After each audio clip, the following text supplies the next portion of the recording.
Hi everyone! So do you guys know where we are right now? I guess you guys must be wondering, sister, do you know where we are right now? Do you guys really want to know where we're at right now? So, today we are at Labu Sayong!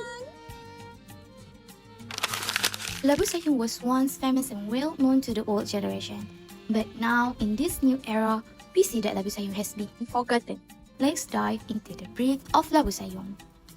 In the past, the elders of this village have kept the knowledge alive. They did not learn it from books or school, but from watching, listening, and practicing alongside their parents and grandparents.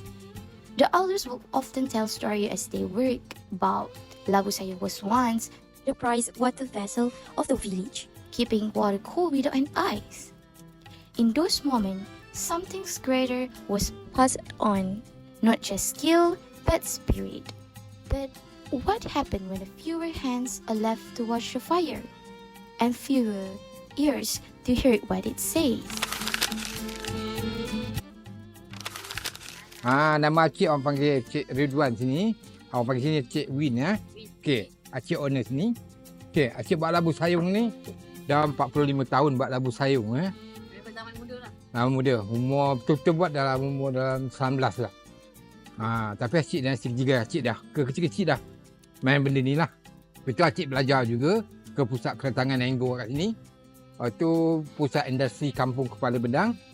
Tahun 92 Cik pergi Jepun 1 tahun belajar ni. Baru balik. Once the art of making Labu Sayong was a skill every child in the village of Sayong knew.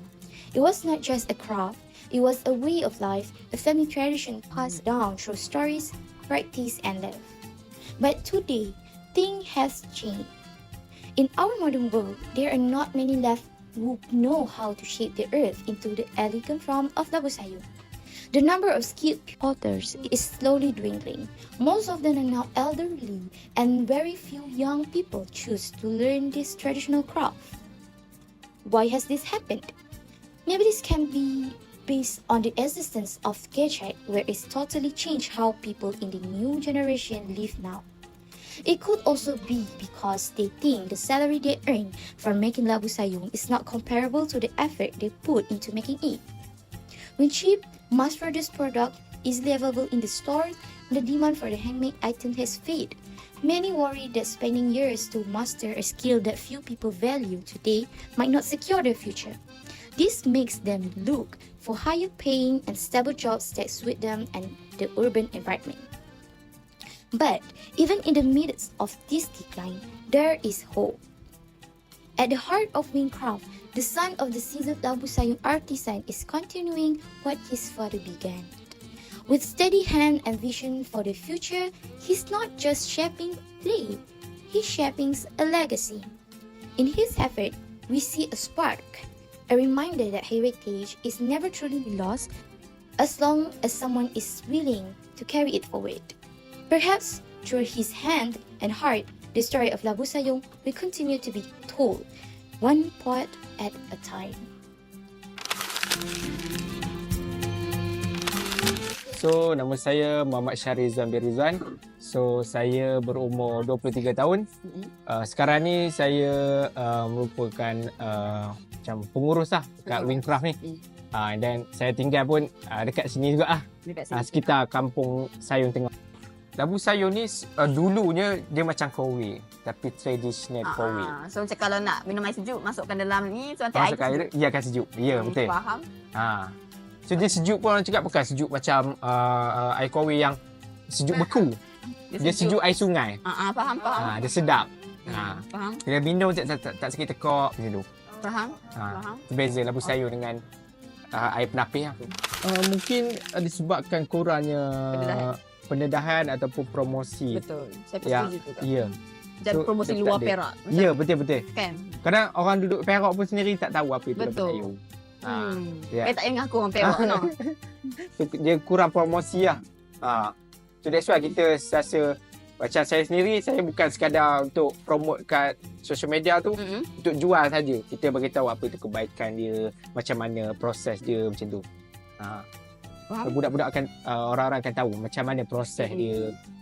Lepas tu dia menambahkan ilmu dia. Bukan kita sekadar menjual, promote barang. Kat sini kita ada buat macam dua aktiviti lah. Satu aktiviti mewarna. That's why kita ada meja-meja. Kita warnakan labu tu. Kita bagi labu sayong yang dah siap dibakar. And then kita bagi provide colour, provide papan dia, brush.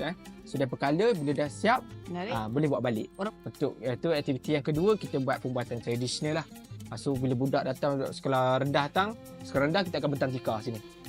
Kat kawasan ni kalau budak sekolah menengah kita letak kursi. Dapat ke tengok bapak saya akan buat kat sini lah. Oh, tengok demo lagi tu. Tengok demo and then boleh mencuba. So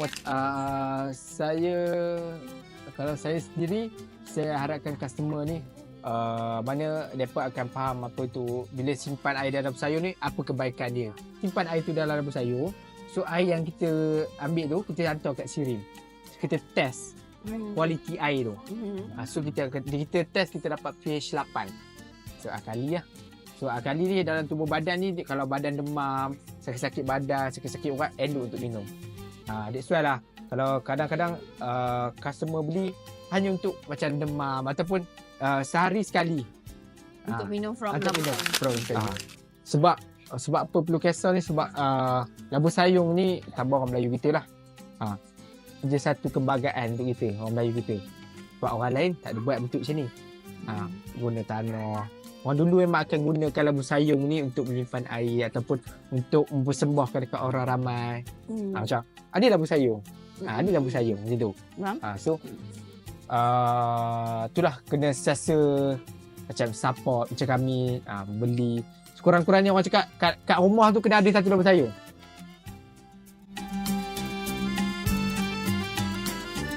Lah sebab kira macam tradisional sikit lah sebab hiasan dia. Sekarang untuk hiasan, tapi sekarang ni kami pun beli untuk kedua kahwin. Saya kan beli ni mama ni untuk meja dessert lah.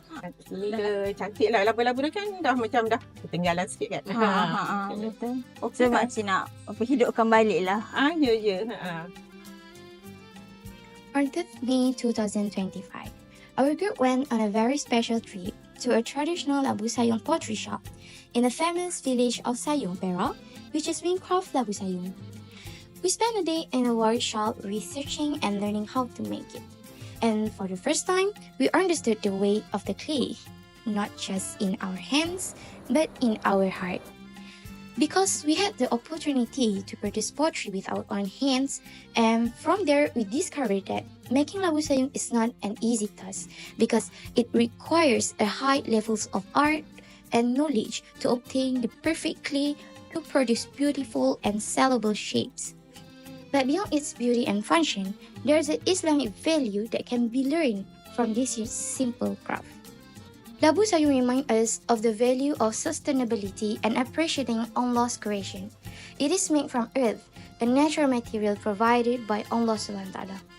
The process teaches us to be respect toward nature, to use what is halal, clean, and to avoid wastefulness. As talked in Surah Al-A'raf, verse 31, which is mean, indeed, He likes not transgressor, reminding us to use resources wisely and in moderation. So, Aisha, where are we right now? So now we are at mini factory of drying process. So come and follow us. So now, after they finish the shaping process, they will put here to dye it first until, wait, let me show you. It becomes white like this. So after the drying process, we move on to the oven process.